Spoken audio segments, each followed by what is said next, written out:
All right, so today's activities are all on quadrilaterals. So in this first page, you need to draw, name, and describe the quadrilaterals. So first you're going to trace the shape, okay? And then you're going to name the shape and its characteristics. So you can use the words in the word bank and fill in these blanks, okay? So the name of the shape and what characteristics does it have? It has two pairs of what sides? Okay, on the next page, we are looking at parallelograms. So a parallelogram is a quadrilateral with two pairs of parallel sides. So this shape here is a parallelogram.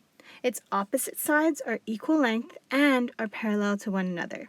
Okay, a square and a rectangle are also parallelograms. They've got opposite sides that are equal length and are parallel to each other. A rhombus is also a parallelogram. It has opposite sides that are equal in length and are parallel to each other. All right, in question 1, how many pairs of parallel lines are there in these parallelograms? So we're counting pairs, so that's a set, okay, of two lines. So if we counted the pairs of this rhombus here, we've got one pair and we have two pairs.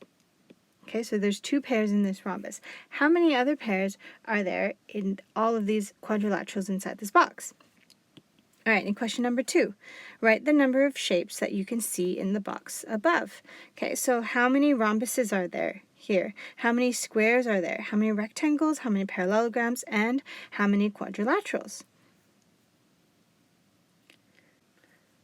All right, and lastly for today, you're going to be drawing your own shapes, different types of parallelograms and trapeziums. So in question 3, you're going to draw a shape with two pairs of parallel sides and sides that are equal in length. Okay, so you have to follow the criteria and try to draw the shape that it's asking you.